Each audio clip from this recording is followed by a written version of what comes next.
students, welcome to class 11th. Myself Akansha, I'm your biology teacher. देखिए 11th standard में आ गए हैं आप लोग और जिन भी बच्चों ने पीसीबी चूज़ किया है तो होपफुली आप कुछ बहुत डिटरमाइंड होंगे कि आपको इन सब्जेक्ट्स के थ्रू कुछ पर्टिकुलर चीज़ में आगे बढ़ना है, रिसर्च में जाना है या फिर डॉक्टर बनना है या फिर any other thing. Okay, but पढ़ाई करने से पहले मैं एक बात बोलना चाहूँगी कि आप 10th से अभी 11th में आए हैं और आपको एकदम से थोड़ा सिलेबस राइज पर दिखेगा as compare to 10th standard. ठीक है, और पढ़ाई का तरीका भी थोड़ा सा ना अभी चेंज करने की ज़रूरत है. ठीक है, मैं ये नहीं कह रही हूँ कि सारे बच्चे ही एंड टाइम पे पढ़ते थे 10th स्टैंडर्ड में. कुछ बच्चे होंगे जो पूरे साल पढ़े होंगे, बट 11th में आप अफोर्ड ही नहीं कर सकते कि आप डेली पढ़ाई ना करें. ठीक है, 11th स्टैंडर्ड में you have to study daily. This is the first thing.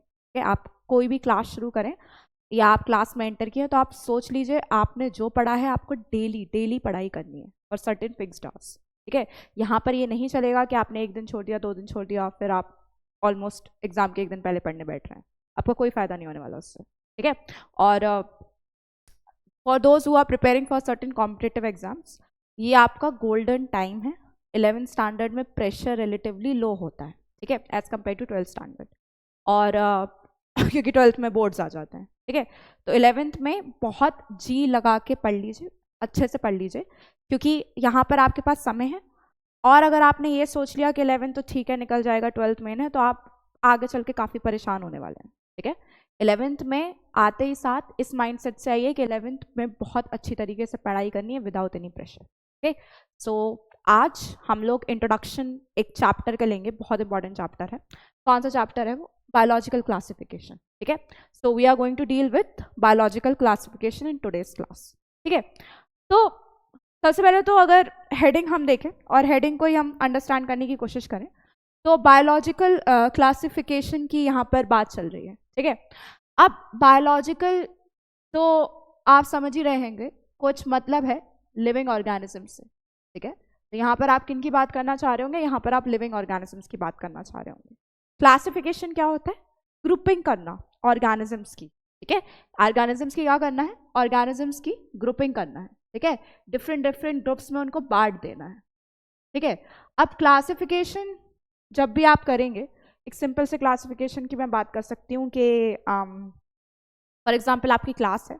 ठीक है, क्लास को आपको 2 ग्रुप्स में बांटना है. तो कैसे बांटेंगे 2 ग्रुप में? एक क्राइटेरिया ये हो सकता है कि जिनके भी मार्क्स 70% से ज़्यादा हैं वो एक ग्रुप में, 70% से कम है वो दूसरे ग्रुप में. ठीक है, फिर आप क्या कर सकते हैं?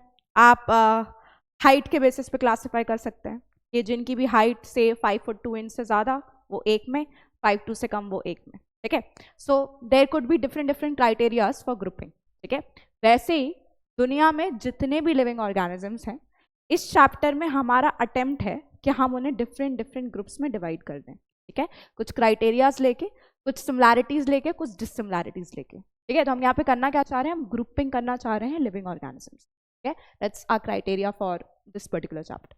ओके, सो अब ये क्लासिफिकेशन करेगा कौन? ऑब्वियसली कोई भी तो करेगा नहीं, है ना. ये सारे काम किन्होंने किए होंगे? कुछ साइंटिस्ट होंगे जिन्होंने ये क्लासिफिकेशंस को अटेम्प्ट किया होगा, जिन्होंने सोचा होगा कि अगर मैं लिविंग ऑर्गेनिजम्स को डिफरेंट ग्रुप्स में डाल दूं तो शायद मैं उन्हें और अच्छे से पढ़ सकूं. ठीक है, तो यहाँ पर जो सबसे पहला नाम आने वाला है, सबसे पहला नाम यहाँ पर आ रहा है एरिस्टोटल का. ठीक है, first name at come over here is of Aristotle. ठीक है, जो एरिस्टोटल है वो पहले थे जिन्होंने क्लासिफिकेशन को अटेम्प्ट किया था. ठीक है, जो पहले थे जिन्होंने सोचा कि लिविंग ऑर्गेनिजम्स को क्लासिफाई किया जाए. ठीक है, so he was the first to classify organisms.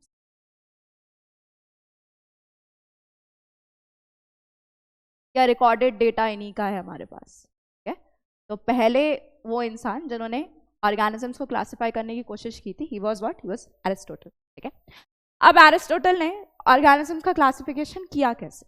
ठीक है, इन्होंने क्या किया? इन्होंने एक तो प्लांट्स को क्लासिफाई करने का कोशिश किया.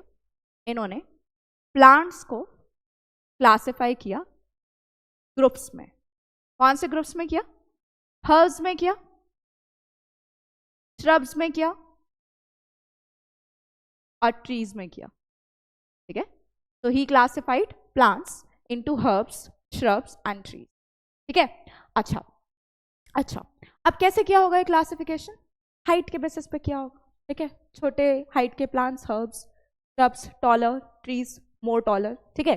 तो उन्होंने क्राइटेरिया देखा कि प्लांट की हाइट के बेसिस पे 3 ग्रुप में डिवाइड कर देते हैं। कौन से 3 ग्रुप हैं? हर्ब्स, श्रब्स एंड ट्रीज, ठीक है। वुडी होते हैं ट्रीज, हर्ब्स ग्रीन होते हैं, okay. So these were the 3 classes for plants according to Aristotle, ठीक है। एरिस्टोटल ने 3 ग्रुप में डिवाइड कर दिया। इन्होंने एनिमल्स को भी डिवाइड किया, इन्होंने एनिमल्स को भी डिवाइड करने की कोशिश की। एनिमल्स को इन्होंने 2 ग्रुप में बांटने की कोशिश की। एक ग्रुप इन्होंने रखा वाइट ब्लड एनिमल्स, ऐसे एनिमल्स जिनका खून का रंग सफेद या ट्रांसपेरेंट है, मतलब हीमोग्लोबिन लैक कर रहे हैं, ठीक है। और दूसरे कौन से एनिमल्स? दूसरे red blooded animals, red blooded animals, ठीक है। तो एरिस्टोटल ने सबसे पहले क्लासिफिकेशन अटेम्प्ट किया और कुछ इस हिसाब का क्लासिफिकेशन किया। देखिए, बहुत ज़्यादा साइंटिफिक क्लासिफिकेशन नहीं है, ठीक है, बट आप उनको जज भी नहीं कर सकते, राइट, बिकॉज बहुत पुरानी बात चल रही है, ये अभी नई की बात नहीं है, रिसेंट टाइम्स की बात नहीं है कि 2000s की, 1900s 1800s की बात हो, वेरी वेरी फार, ठीक है। और इतनी पुरानी बात है, तो ठीक है, शुरुआत इन्होंने की है, अच्छी की है। आगे क्लासिफिकेशन में जो एक बहुत बड़ा नाम आएगा वो नाम है कैलस लीनियस का, ठीक है। तो यहाँ पे दूसरा इंपॉर्टेंट नाम आ रहा है, that is of callus Linnaeus, very very very very important, ठीक है।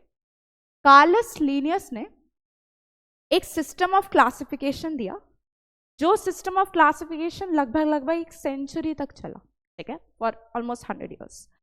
जो इनका सिस्टम ऑफ क्लासिफिकेशन था, उस सिस्टम ऑफ क्लासिफिकेशन के अकॉर्डिंग इन्होंने क्या किया? इन्होंने सारे के सारे लिविंग ऑर्गेनिजम्स को, एंटायर लिविंग ऑर्गेनिजम्स को 2 ग्रुप में डिवाइड किया, ठीक है। कौन से 2 ग्रुप थे जो इन्होंने डिवाइड किया? एक ग्रुप का नाम इन्होंने रखा किंगडम प्लांटी, किंगडम प्लांटी, और जो दूसरा ग्रुप इन्होंने रखा वो था किंगडम एनिमेलिया, किंगडम एनिमेलिया। तो कैलस लीनियस ने क्या किया? पूरे के पूरे लिविंग वर्ल्ड को 2 किंगडम में डिवाइड कर दिया। एक किंगडम रखा किंगडम प्लांटी, एक किंगडम रखा किंगडम एनिमेलिया। अब ऐसा क्लासिफिकेशन ये कर रहे हैं, तो ये क्लासिफिकेशन करने के लिए उनके पास कोई क्राइटेरिया तो होना चाहिए ना। क्या सोच के किसी ऑर्गेनिज्म को प्लांट में रख रहे हैं, किंगडम प्लांटी में? क्या सोच के ये किसी ऑर्गेनिजम्स को किंगडम एनिमेलिया में रख रहे हैं? अब तुम लोग को लग रहा होगा क्या अजीब बात कर रहे हो, देखकर पता चल जाता है प्लांट है, देखकर पता चल जाता है एनिमल है ना। But what about unicellular organisms? What about fungus? ठीक है, मशरूम की अगर मैं बात करूँ, मशरूम का एनिमल कहोगे, प्लांट कहोगे, है ना। तो इतना सिंपल नहीं है जितना तुम लोग सोच रहे हो, ठीक है। सिर्फ देखकर आप नहीं बता सकते कि कौन प्लांट है कौन एनिमल है, ठीक है। जैसे जैसे हम चैप्टर्स में आगे बढ़ेंगे, we look at a variety of organisms, ठीक है। तो हमें समझ आएगा कि आप जिन ऑर्गेनिजम्स को जानते हैं, डॉग हो गया या कैट हो गई या फिर बरगद का पेड़ हो गया या नीम का पेड़ हो गया, सिर्फ इतना सीमित नहीं है ना, ऑर्गेनिजम्स बहुत प्रकार के हैं, ठीक है। पर लीनियस ने तो यही सोचा कि 2 किंगडम में डिवाइड कर देते हैं, kingdom Plantae, kingdom animalia. But आपको यहाँ पर बेसिस तो बताना होगा, लीनियस ने क्या सोच के ऑर्गेनिजम्स के 2 ग्रुप बनाए, या किन ऑर्गेनिज्म को उन्होंने प्लांटी में रखा और किन ऑर्गेनिज्म को उन्होंने एनिमेलिया में रखा। एनसीईआरटी कहती है कि प्लांटी और एनिमेलिया किंगडम में उन्होंने डिवाइड किया था on the basis of presence या फिर absence of cell wall, presence और एब्सेंस ऑफ सेल वॉल। अगर सेल में वॉल है तो क्या हो गया? तो हो गया किंगडम प्लांटी का मेंबर। और अगर सेल वॉल नहीं है तो किसका मेंबर हो गया? तो एनिमेलिया का मेंबर हो गया। मतलब कोई भी ऑर्गेनिज्म लीजिए, उसका सेल नोटिस कीजिए, उसके सेल में यदि सेल वॉल है तो वो कौन से किंगडम को बिलोंग करेगा? वो बिलोंग करेगा किंगडम प्लांटी को, ठीक है। और यदि उसमें सेल वॉल नहीं है तो वो कौन से किंगडम को बिलोंग करेगा? वो बिलोंग करेगा to the kingdom animalia, alright. क्या किया है हमने लिविंग ऑर्गेनिजम्स को, हमने नहीं, लीनियस ने किया। लीनियस ने कितने किंगडम में डिवाइड कर दिया? 2 किंगडम में, सेल वॉल की होने या ना होने पे, ठीक है। और ये जो सिस्टम ऑफ क्लासिफिकेशन था, इसको कहा गया क्या? 2 kingdom system of classification. 2 kingdom system of classification.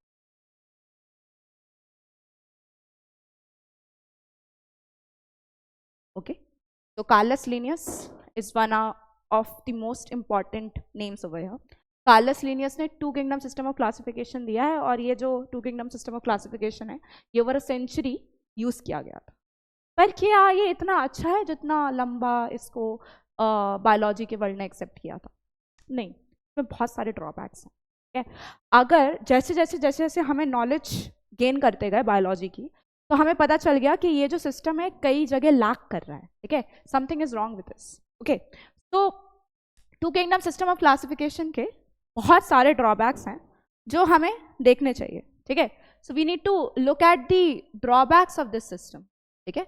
ये ड्रॉबैक्स इस सिस्टम के क्या हैं? Okay, why is it not so good, ठीक है। तो we need to look at the drawbacks of this system of classification, ठीक है। ड्रॉबैक्स क्या है इसके? अच्छा, ड्रॉबैक्स अगर तुम्हें समझने हैं तो तुम्हें कुछ टर्म्स क्लियर होने चाहिए, ठीक है। नाउ आई एम होपिंग कि तुम्हें ये टर्म्स पहले से पता होंगे, क्योंकि 9th स्टैंडर्ड में इनके बारे में पढ़ाया जाता है। बट अगर नहीं भी पता है तो हम एक क्विक सा रिविजन जरूर कर सकते हैं, ठीक है। तो क्या क्या चीज़ें हैं जिनके बारे में मुझे पता होना चाहिए?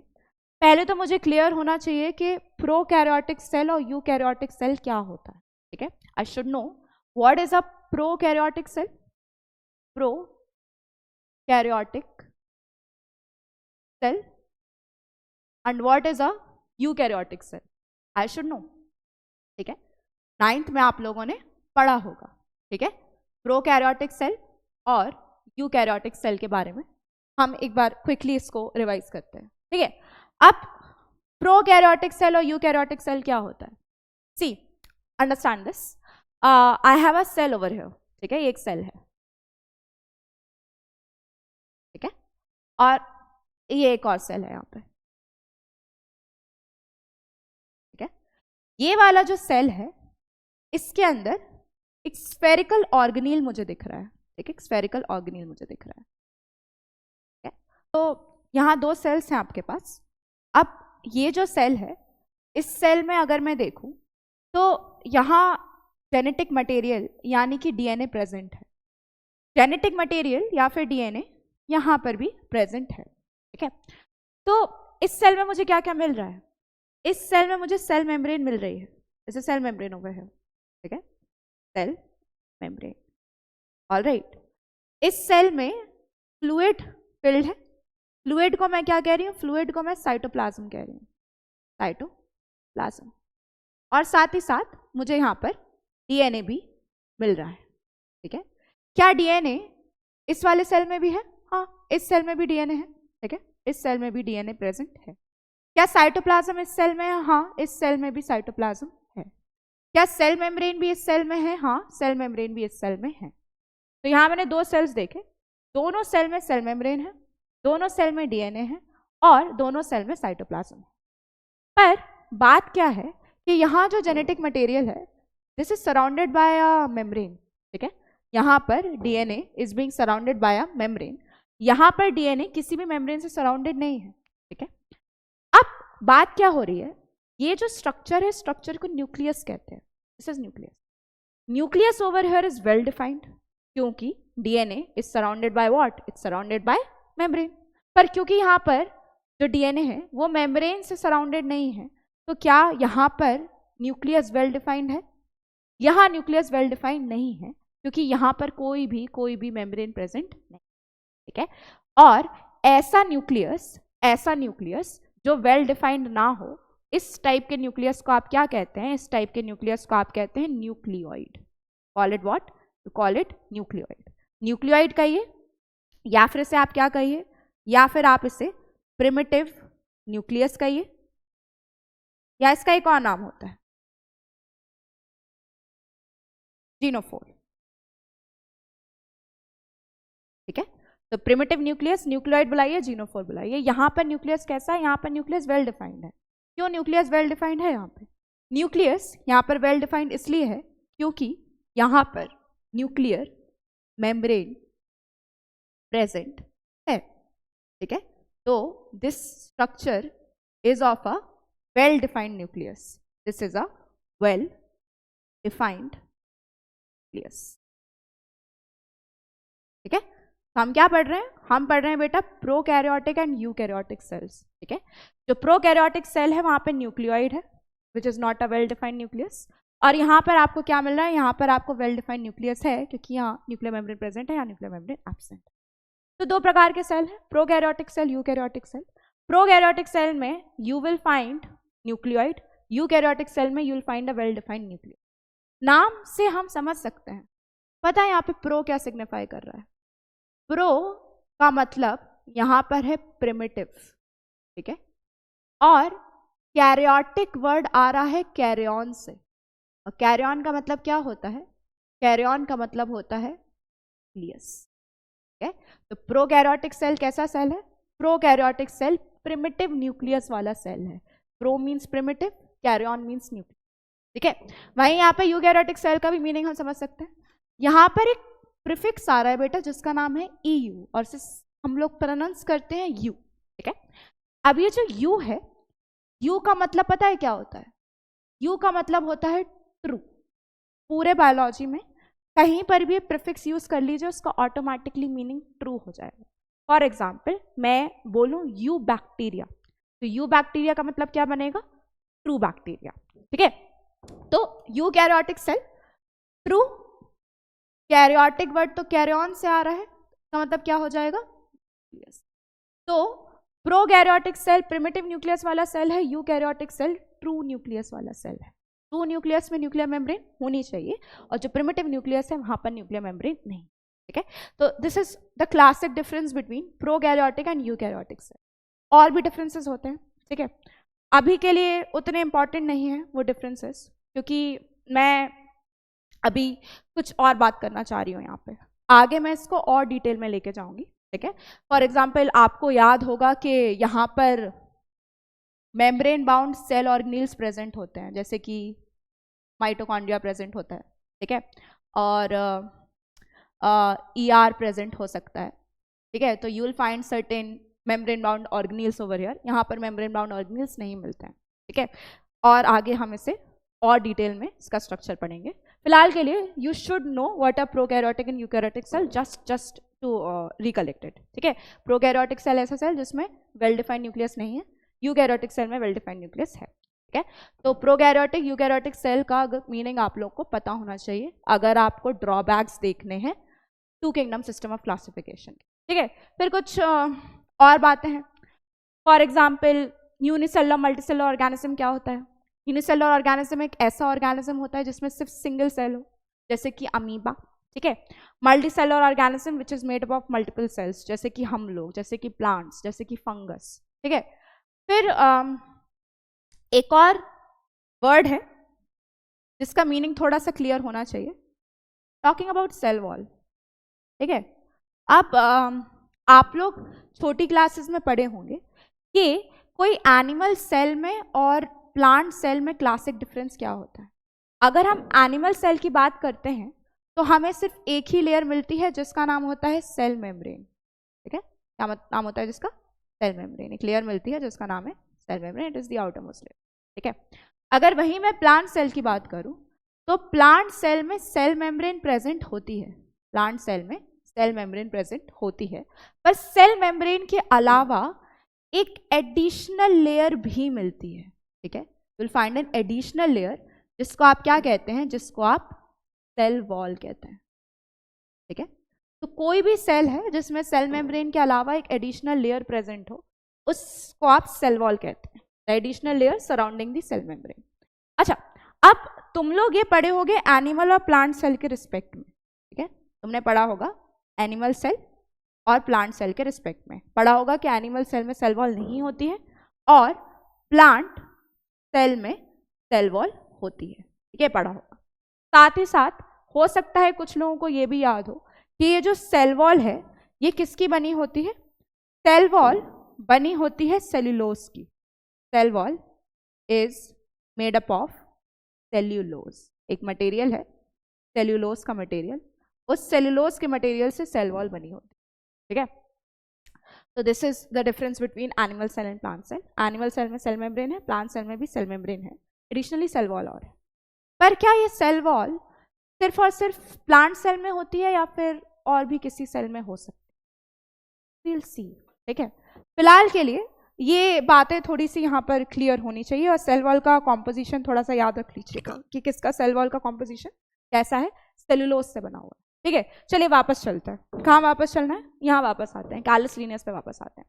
कार्लस लिनियस क्या कह रहे थे कि लिविंग ऑर्गेनिजम्स को 2 किंगडम में बांटिए, एक का नाम है प्लांटी, एक का नाम है एनिमेलिया।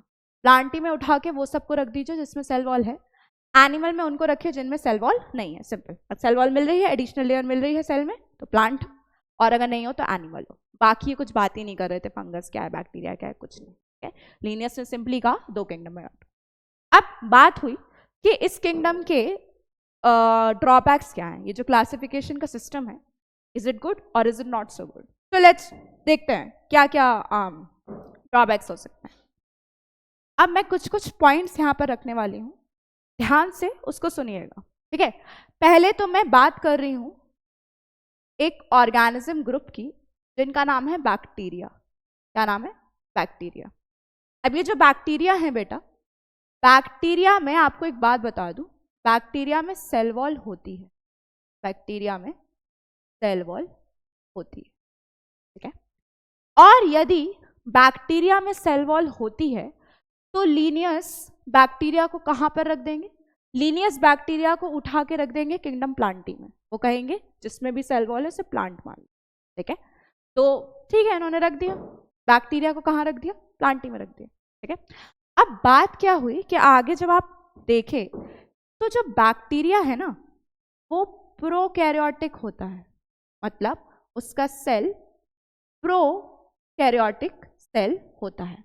मतलब ये वाला सेल जो अभी हमने पढ़ा, जिसमें क्या है? जिसमें न्यूक्लियर मेम्ब्रेन नहीं है, प्रिमिटिव सेल, ठीक है। तो बैक्टीरिया का सेल कैसा है? प्रिमिटिव, बट उसमें सेल वॉल है, ठीक है। अच्छा, अब क्या बात हुई? बात हुई कि जो प्लांट्स हैं, प्लांट्स में भी सेल वॉल है, प्लांट्स में भी सेल वॉल है, पर प्लांट सेल कैसा है? प्रोकैरियोटिक है कि यूकैरियोटिक है? प्लांट सेल यूकैरियोटिक है। अब ध्यान से देखो बेटा, प्लांट यूकैरियोटिक और बैक्टीरिया प्रोकैरियोटिक, उसका सेल ही इतना अंतर वाला है। मतलब क्या प्लांट और बैक्टीरिया बहुत सिमिलर ऑर्गेनिजम्स हैं? नहीं, प्लांट और बैक्टीरिया कहाँ से सिमिलर हुए? प्लांट यूकैरियोटिक है, ये प्रोकैरियोटिक है, इसका प्रिमिटिव सेल है, इसका ट्रू सेल है, ये ट्रू न्यूक्लियस वाला सेल है, ठीक है। पर लीनियस ने तो क्या किया? लीनियस ने तो दोनों को एक ही ग्रुप में रख दिया, दोनों को क्लोज रिलेटिव बता दिया। क्यों? क्योंकि दोनों में सेल वॉल है। तो क्या सिर्फ सेल वॉल देखते हुए पूरे के पूरे लिविंग ऑर्गेनिजम्स को क्लासिफाई करना ये सही है या फिर उतना सही नहीं है? सही नहीं है, ठीक है। क्यों? आप क्या कर रहे हो? आप डिफरेंशिएट ही नहीं कर रहे हो कि कौन प्रोकैरियोटिक है कौन यूकैरियोटिक है, दोनों को उठा के सेम में डाल दे रहे हो, ठीक है। तो ये पहला ड्रॉबैक है। क्या है पहला ड्रॉबैक? पहला ड्रॉबैक है inability to differentiate between prokaryotic and eukaryotic cell. Inability to differentiate between prokaryotic and eukaryotic cell, between prokaryotic and eukaryotic cell। ये यहाँ पर पहला ड्रॉबैक आ रहा है, ठीक है। कि 2 kingdom system of classification prokaryotic और यूकैरियोटिक सेल को दोनों को उठा के प्लांट में डाल दे रहा है जस्ट बिकॉज दोनों में सेल वॉल है। तो इट्स नॉट गुड, ठीक है। आगे बढ़ते हैं। ओके, और क्या ड्रॉबैक है आपके पास? और आपके पास एक ड्रॉबैक और हो सकता है। देखिए जरा, मैं कुछ ऑर्गेनिजम्स की बात कर रही हूँ यहाँ पे, ठीक है। सो आई एम टॉकिंग अबाउट से हमने बात की एक एल्गी के बारे में बात कर लेते हैं, ठीक है। मैं एक एल्गी के बारे में बात कर रही हूँ। एल्गी का नाम है क्लेमाइडोमोनास, ठीक है। क्या नाम है एल्गी का? एल्गी का नाम है क्लेमाइडोमोनास, ठीक है, ओके, तो इट्स एल्गी, क्या नाम है उसका, क्लेमाइडोमोनास है, ठीक है। अब ये जो क्लेमाइडोमोनास नाम का ऑर्गेनिज्म है ना, ये क्लेमाइडोमोनास नाम के ऑर्गेनिज्म में मैं आपको बता रही हूँ, यहाँ पर सेल वॉल तो होती है, यहाँ पर सेल वॉल प्रेजेंट है, ठीक है, यहाँ सेल वॉल है, और सेल वॉल है, और साथ ही साथ ये यूनिसेलुलर है। ये कैसे हैं, यूनिसेलुलर, मतलब जो क्लेमाइडोमोनास नाम का एल्गी है ये एक ही सेल से बना है, सो यूनिसेलुलर ऑर्गेनिज्म, ठीक है। अब मैं किसकी बात करती हूँ, let me talk about a plant, से मैंने बात किया, से बैनियन ट्री लिख दिया मैंने, ठीक है, एक बैनियन ट्री के बारे में बात कर रही हूँ, ये भी एक ऑर्गेनिज्म है। ये जो बैनियन ट्री है इसमें क्या सेल वॉल होती है, हाँ इसमें सेल वॉल है, इसके जो सेल्स हैं उसमें सेल वॉल है, ठीक है, पर साथ ही साथ जो बैनियन ट्री है वो मल्टी सेलुलर है बेटा, वो कैसा है, वो मल्टी सेलुलर है। अब लीनियस तो क्या कहते हैं, लीनियस सिर्फ ये देखते हैं कि सेल वॉल है या नहीं, तो लीनियस क्या करेंगे, वो क्लेमाइडोमोनास को भी प्लांट बुलाएंगे और वो बैनियन ट्री को भी प्लांट बुलाएंगे, पर भैया आप उसका बेसिक स्ट्रक्चर तो देखो, क्लेमाइडोमोनास एक सेल का बना है, ये मल्टी सेलुलर है, क्या ये बहुत मिलते जुलते हैं एक दूसरे से, बिल्कुल नहीं है, पर लीनियस का क्लासिफिकेशन उन्हें उठा के एक ही किंगडम में डाल दे रहे हैं, तो ड्रॉबैक है या फिर ड्रॉबैक नहीं है, बिल्कुल है। क्या आप यूनिसेलुलर और मल्टीसेलुलर ऑर्गेनिजम्स को सेपरेट ग्रुप में रख रहे हो, एक ही ग्रुप में डाल दे रहे हो, एक ही ग्रुप में डाल दे रहे हो, जो कि सही नहीं है, ठीक है। तो यहां पर मेरे पास सेकेंड ड्रॉबैक आ रहा है, सेकेंड ड्रॉबैक क्या है, सेकेंड ड्रॉबैक है inability to group unicellular and multicellular organisms separately, multicellular organisms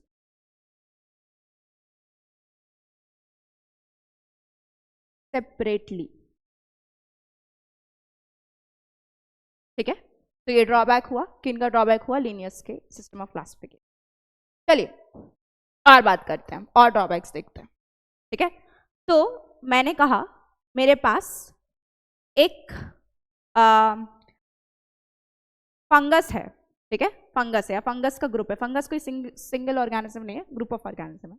मेरी जो फंगस का ग्रुप है, फंगस के ग्रुप में हम देखते हैं कि सेल वॉल होती है, सेल वॉल होती है, ठीक है, सेल वॉल प्रेजेंट है, प्रेजेंट, और तुम लोग को पता है कि प्लांट्स में भी सेल वॉल है ही, ठीक है, प्लांट्स में भी सेल वॉल है,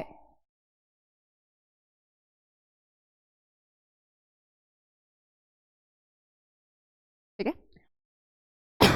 अब जो फंगस की सेल वॉल है ना बेटा, मेजॉरिटी फंगस की सेल वॉल पता है किससे बनी होती है, मेजॉरिटी फंगस की सेल वॉल बनी होती है एक मटेरियल से, जिस मटेरियल का नाम क्या है, जिस मटेरियल का नाम काइटिन है, क्या नाम है, काइटिन, ठीक है। पर अभी अभी हमने देखा था जो प्लांट की सेल वॉल है वो किसकी बनी है, वो प्लांट की cell wall is made up of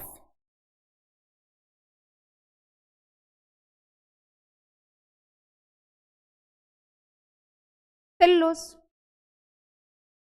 ठीक है। तो देखो सेल वॉल दोनों में है, फंगस में भी सेल वॉल है, प्लांट में भी सेल वॉल है, पर क्या सेल वॉल का कॉम्पोजिशन दोनों का सेम है, नहीं। जो फंगस का सेल वॉल है वो किसका बना है, वो काइटिन का बना है, और जो प्लांट्स का सेल वॉल है वो सेलुलोज का बना है। आपने नजरअंदाज कर दिया, लीनियस ने नजरअंदाज कर दिया, उन्होंने देखा ही नहीं कि सेल वॉल की कॉम्पोजिशन क्या है, बस उन्होंने कह दिया कि सेल वॉल है तो भाई उठा के प्लांट में डाल दो, ठीक है। तो ये देखिए यहाँ पर मैंने 3 ड्रॉबैक्स लिखे, ठीक है, और भी आगे ड्रॉबैक्स सामने आएंगे, तो मोड ऑफ न्यूट्रिशन भी एक ड्रॉबैक हो सकता है। अगर आप लोग सैप्रोट्रॉफिक का मतलब पता है तो आपको पता होगा कि जो फंगस होता है वो सैप्रोट्रॉफिक होता है और प्लांट ऑटोट्रॉपिक होता है, मतलब प्लांट अपना खाना खुद से बनाता है और फंगस अपना खाना खुद से नहीं बनाता है। फिर भी फंगस और प्लांट को एक ही ग्रुप में रख दिया जा रहा है। क्यों रख दिया जा रहा है फंगस और प्लांट को एक ही ग्रुप में, क्योंकि दोनों में सेल वॉल है। तो ये भी एक ड्रॉबैक है। क्या है ये ड्रॉबैक? ये ड्रॉबैक है कि फंगस हेट्रोट्रॉपिक है और हेट्रोट्रॉपिक में भी सैप्रोट्रॉपिक। अगर आपको सैप्रोट्रॉपिक का मीनिंग क्लियर नहीं है तो आगे जब हम 5 किंगडम सिस्टम ऑफ क्लासिफिकेशन पढ़ेंगे तब मैं सारे सारे मोड ऑफ न्यूट्रिशन क्लियरली समझाऊंगी। वैसे आपने 10th स्टैंडर्ड में पढ़ा होगा, सैप्रोट्रॉफिक का मतलब होता है डेड डीकेइंग ऑर्गेनिक मैटर से न्यूट्रिशन लेना, ठीक है। फिर भी हम लोग आगे चैप्टर में उसे कवर कर लेंगे। फिलहाल फंगस सैप्रोट्रॉफिक है और जो प्लांट है प्लांट ऑटोट्रॉपिक है, ठीक है। मतलब दोनों का न्यूट्रिशन का मोड काफी डिफरेंट है। फिर भी चूंकि दोनों में सेल वॉल है तो उसे उठा के कौन से ग्रुप में रख देंगे, उसे उठा के ग्रुप में रख देंगे, किसके ग्रुप में रख देंगे, ये आपके प्लांटी के ग्रुप में, ठीक है। तो आप जब ड्रॉबैक्स देखें तो आपको समझ आएगा कि कई बार ऐसा हो रहा है कि जो ऑर्गेनिजम्स एक दूसरे से बहुत अलग हैं उन सब ऑर्गेनिजम्स को एक ही ग्रुप में रख दिया जा रहा है ना। पता है इसका यहाँ गड़बड़ क्या हुई? गड़बड़ ये हुई कि जो लीनियस थे ना, लीनियस सिर्फ एक क्राइटेरिया देख रहे थे। उन्होंने सोचा कि भाई सेल वॉल है तो इधर रख दो और सेल वॉल नहीं है तो इधर रख दो, तो ये अच्छा तरीका नहीं है ना। फॉर एग्जाम्पल अगर मुझे कुछ बच्चों को सिलेक्ट करना है, ठीक है, आपके स्कूल में कोई एक एक्सीलेंस अवार्ड वगैरह देना है, तो क्या मुझे सिर्फ एकेडमिक्स देखना चाहिए? क्या एकेडमिक्स के साथ को करिकुलर एक्टिविटीज़ भी देखनी चाहिए, बिहेवियर भी देखना चाहिए और बहुत सारे कंपोनेंट्स को साथ में कंसीडर करना चाहिए?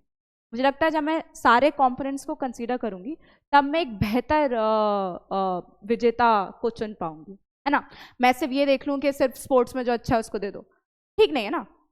ओवरऑल अचीवर उसको मिलना चाहिए जो स्पोर्ट्स में भी अच्छा हो, जो एकेडमिक्स में भी अच्छा हो, जो बाकी को करिकुलर एक्टिविटीज़ में भी गुड हो, है ना। ये तो तरीका होता है। पर ये क्या कर रहे हैं, इन्होंने कहा कि ठीक है एक क्राइटेरिया लो उस बेसिस पे कर दो, तो आप बहुत फाइनल स्टडी नहीं कर पाएंगे इस पे से, ठीक है।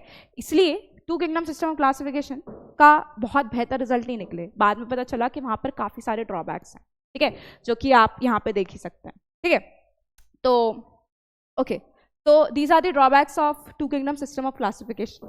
अब आपके सिलेबस में जो डिटेल में आपको पढ़ना है वो है 5 किंगडम सिस्टम ऑफ क्लासिफिकेशन, ठीक है। 5 किंगडम सिस्टम ऑफ क्लासिफिकेशन को हम इस किताब में फॉलो करेंगे, 5 किंगडम्स के बारे में डिटेल में पढ़ेंगे, ठीक है। पर उससे पहले 2 के बाद 3, 4 सिस्टम ऑफ क्लासिफिकेशंस भी आए थे। वो डिटेल में नहीं है पर हम बस उनके बारे में थोड़ा बात कर सकते हैं। जैसे कि मैं क्या जान सकती हूँ कि एक सिस्टम ऑफ क्लासिफिकेशन है जिसका नाम है 3 kingdom system of classification, 3 kingdom system of classification, 3 kingdom system of classification. और ये जो 3 किंगडम सिस्टम ऑफ क्लासिफिकेशन है, इस 3 किंगडम सिस्टम ऑफ क्लासिफिकेशन में लिविंग वर्ल्ड को 3 किंगडम में डिवाइड किया गया, ठीक है। सो क्या क्या है हमारे पास जो लिविंग ऑर्गेनिजम्स हैं,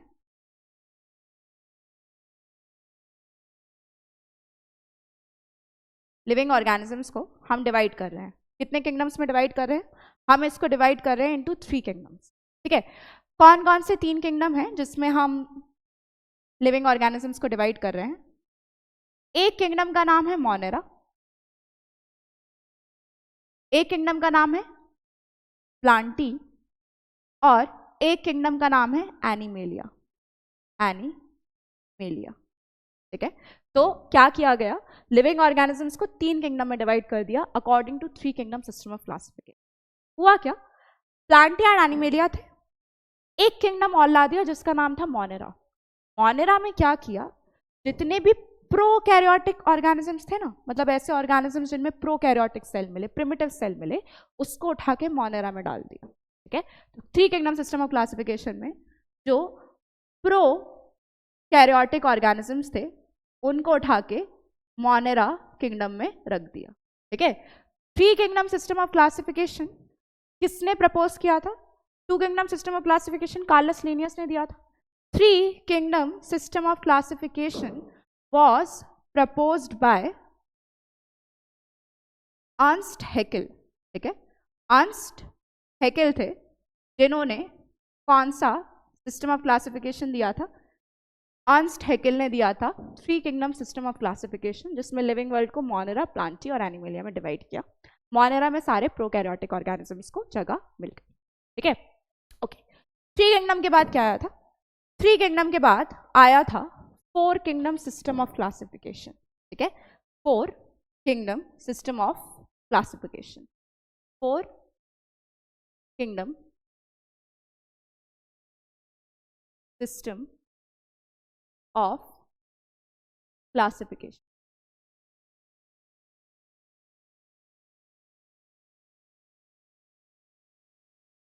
ये जो 4 किंगडम सिस्टम ऑफ क्लासिफिकेशन है, Monera, Plantae, Animalia as it is था, एक किंगडम को और ऐड कर दिया गया, ठीक है।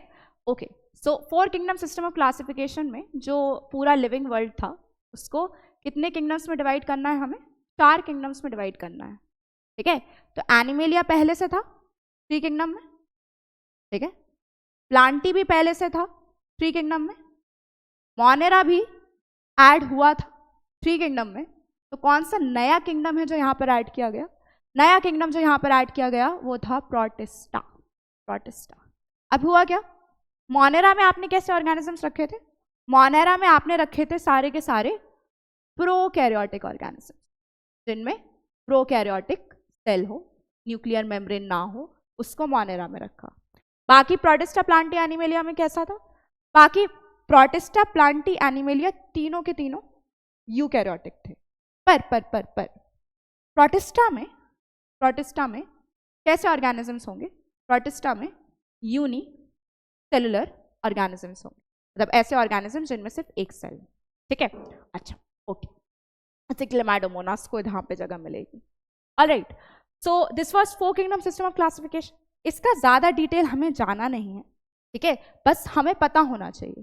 फिलहाल 4 किंगडम सिस्टम ऑफ क्लासिफिकेशन को प्रपोज करने वाले साइंटिस्ट कौन थे? The 4 kingdom system of classification was proposed by Copeland. Proposed by Copeland. Okay. Okay. अब आ रहा है 5 kingdom system of classification, जिसको हमें सबसे ज़्यादा डिटेल में पढ़ना है, और this is the most accepted system of classification till date, ठीक है। आने को 6 किंगडम सिस्टम ऑफ क्लासिफिकेशन भी आ गया है, जिसके बारे में हम पढ़ेंगे, ठीक है। पर स्टिल जो सबसे ज़्यादा यूज्ड सिस्टम है या सबसे ज़्यादा एक्सेप्टेड सिस्टम है बाय बायोलॉजिस्ट, वो है 5 किंगडम सिस्टम ऑफ क्लासिफिकेशन। तो over here we have 5 kingdom system of classification. 5 kingdom system of classification में क्या करेंगे? 5 किंगडम सिस्टम ऑफ क्लासिफिकेशन में लिविंग वर्ल्ड को आप 5 किंगडम में डिवाइड करेंगे, ठीक है। जो लिविंग वर्ल्ड है that would be divided into 5 kingdoms, ठीक है। कौन से 5 किंगडम है जिसमें आप पूरे के पूरे लिविंग वर्ल्ड को डिवाइड करेंगे? देखो बेटा, पहले 4 वाले तो वैसे ही रहेंगे, बस एक नया किंगडम और ऐड हो जाएगा यहाँ, ठीक है। चलिए, मोनेरा था यहाँ पर भी मोनेरा है। प्रोटिस्टा क्या पहले से था 4 किंगडम में? बिल्कुल था, वहीं पर ऐड हुआ था, प्रोटिस्टा भी यहाँ पर है। एनिमेलिया भी है, प्लांटी भी पहले ही से था। तो नया कौन सा किंगडम है, कौन सा एडिशनल किंगडम है जो यहाँ पर आया? उस किंगडम का नाम क्या है? Kingdom fungi. That's the kingdom which is added, ठीक है।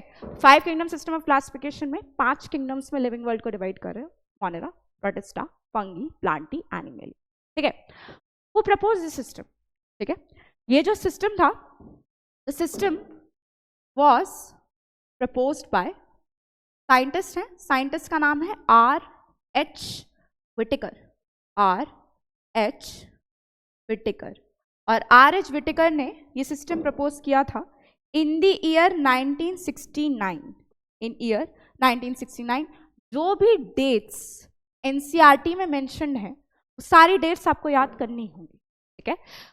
This is very very very important, ठीक है। आप देखिएगा, साइंटिस्ट के नाम जरूरी हैं, जो डेट्स हैं वो भी जरूरी है, तो आप उन्हें स्किप मत करिएगा पढ़ते वक्त, ये ध्यान रखिएगा, ठीक है। तो this is the system of classification developed over the years by different scientist, ठीक है। Most accepted obviously 5 kingdom system of classification है। तो दैट्स ऑल। आज जो हमने पढ़ा है वो सिर्फ इंट्रोडक्शन पार्ट है बायोलॉजिकल क्लासिफिकेशन का। नेक्स्ट क्लास में हम 5 किंगडम सिस्टम ऑफ क्लासिफिकेशन को डिटेल में देखेंगे, okay? So that's all for today's class. I'll see you in another class. Thank you so much.